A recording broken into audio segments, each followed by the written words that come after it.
واقعہ حضور نے اپنے صحابہ کو سنایا۔ 3 آدمی سفر کے لیے روانہ ہوئے، یہاں تک کہ ان کو رات پڑ گئی، تو ایک غار کے اندر وہ داخل ہوئے رات گزارنے کے لیے۔ آندھی چلی، بارش آئی، تو اوپر سے ایک پتھر لڑکا اور وہ غار کے دروازے پہ آ کے گر گیا، اور اتنا بھاری اور بڑا پتھر تھا کہ اس نے غار کا دروازہ بند کر دیا۔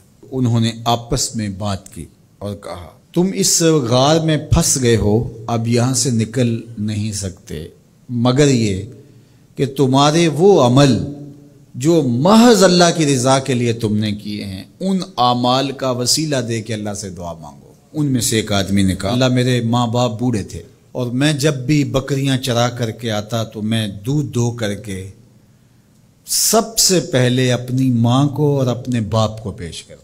ایک دن میں سرسبز درختوں کی تلاش میں بکریاں لے کے کوئی چارہ، کوئی درختوں کی تلاش میں دور نکل گیا۔ میں جب واپس پلٹا دونوں سو چکے تھے۔ میں نے یہ مناسب نہ سمجھا کہ میں ان کو جگاؤں، بیدار کروں کہ اٹھو دودھ پی لے، لیکن اب سارا دن وہ بھوک سے تھے، تو اچانک آنکھ کھلے اور بھوک کی شدت سے تڑپے، تو میں وہاں سے ہٹ بھی نہیں سکا۔ تو کہتا ہے کہ میں بچوں کو نظر انداز کیا اور ماں باپ کے جاگنے پہ دھیان رکھا، اور یوں ساری رات بیت گئی۔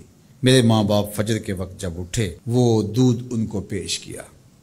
اب یہ عمل پیش کر کے کہتا ہے، اے اللہ اگر یہ میں نے محض تیری رضا کے لیے کیا، تو جانتا ہے میرے دل کو، تو اس پتھر کو ہٹا دے۔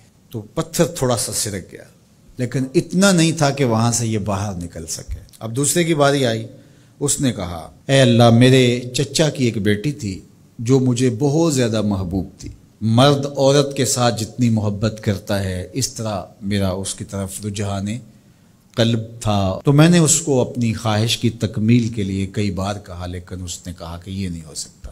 اور پھر ایک دن حالات نے اس کو مجبور کر دیا، فاقہ زدہ حالات ہو گئے، غربت آ گئی، تو اس نے مجھ سے اپنی حاجت طلب کی، تو میں نے اس کو 120 دینار دیے، لیکن شرط پہ کہ تم اپنا جسم میرے سپرد کرو گی۔ اب مجبوری سے اس نے کہا ٹھیک ہے، لیکن میں نے دیکھا کہ اس کا وجود اللہ کے خوف سے کانپ رہا تھا، اور مجھے کہنے لگی اتق اللہ، اللہ سے ڈر اور اس کی حدوں کو نہ توڑ۔ میری خواہشات تو پگلی تھیں، آرزویں تو بےتاب تھیں، اور میں اس کی قیمت بھی ادا کر چکا تھا، لیکن اس کا یہ جملہ کہ اللہ سے ڈر، تو میں تیرے سے ڈر کے اس کو چھوڑ دیا، اور جو اس کو میں نے 120 دینار دیے تھے وہ بھی اس کے پاس رہنے دیے۔ اللہ میرے اس مخفی عمل کو تو ہی جانتا ہے، تو اگر میں نے تیری رضا کے لیے ایسا کیا تو اس پتھر کو ہٹا دے۔ تو پتھر تھوڑا سا ہٹ گیا، سوراخ تو زیادہ ہو گیا، لیکن ابھی بھی وہاں سے گزرنا ممکن نہیں تھا۔ اب تیسرے نے کہا، اے اللہ میں مزدوروں سے کام لے رہا تھا اور ان کی مزدوری میں نے دے دی، ایک مزدور بتائے بغیر چلا گیا، تو میں نے کیا کیا کہ اس کے مزدوری کے پیسے کاروبار میں لگا دیے، کاروبار میں برکت ہوئی، اور بہت زیادہ وہ کاروبار جو اس کی مزدوری سے شروع کیا گیا تھا پھیل گیا۔ تھوڑی سی مزدوری تھی لیکن کاروبار بہت پھیل گیا۔ اب میں اس کے اندر کچھ ایک آنا ٹگا نہیں لیا۔ ایک عرصے کے بعد وہ شخص آیا، اس نے کہا مجھے میری مزدوری دے۔ تو میں نے کہا یہ بکریاں، یہ بھیڑیں، یہ اونٹ، یہ غلام، یہ نوکر چاکر، یہ سب کچھ ہے، یہ تیری مزدوری ہے۔ تو اس نے کہا میرے ساتھ مذاق نہ کر، وہ میں تو مزدوری کے وہ چند جو لینے آیا ہوں اور آپ کہتے ہیں یہ سب کچھ تیرا ہے۔